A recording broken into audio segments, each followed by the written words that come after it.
টানা ৬ সপ্তাহের তীব্র লড়াই আর ব্যাপক ক্ষয়ক্ষতির পর চলছে সাময়িক যুদ্ধবিরতি। ইসরায়েল ও যুক্তরাষ্ট্রের হামলায় ইরানের সামরিক অবকাঠামো ও অর্থনীতি বিপর্যস্ত হলেও তেহরানের সুর এখন আগের চেয়েও বেশি আত্মবিশ্বাসী। দেশটির শাসকেরা দাবি করছেন যুদ্ধের এই ধ্বংসস্তূপের মাঝে তারা এক ঐশ্বরিক বিজয় অর্জন করেছেন।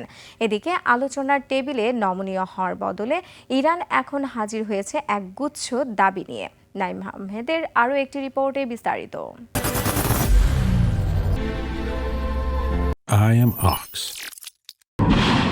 শীর্ষ কমান্ডারদের মৃত্যু, গুঁড়িয়ে দেয়া সামরিক ঘাঁটি আর বিপর্যস্ত অর্থনীতি, গত ৬ সপ্তাহ ধরে চলা যুক্তরাষ্ট্র ও ইসরায়েলের তীব্র হামলায় ইরান এখন এক ধ্বংসস্তূপ। কিন্তু আশ্চর্যের বিষয় হলো, এই খাদের কিনারে দাঁড়িয়েও দমে যাওয়ার কোনো লক্ষণ নেই তেহরানের।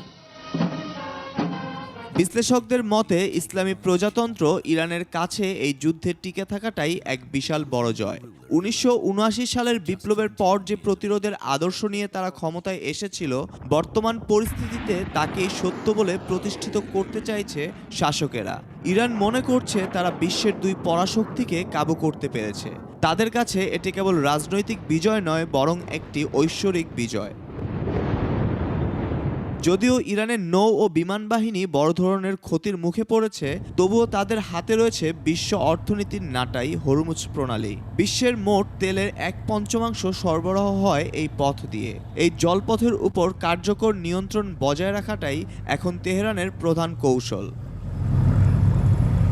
সাময়িক যুদ্ধবিরতির এই সময়ে নমনীয় হওয়ার বদলে একগুচ্ছ নতুন ও কঠিন দাবি নিয়ে আলোচনার টেবিলে বসছে Iran. Naim Ahmed, desk report, ২১ television.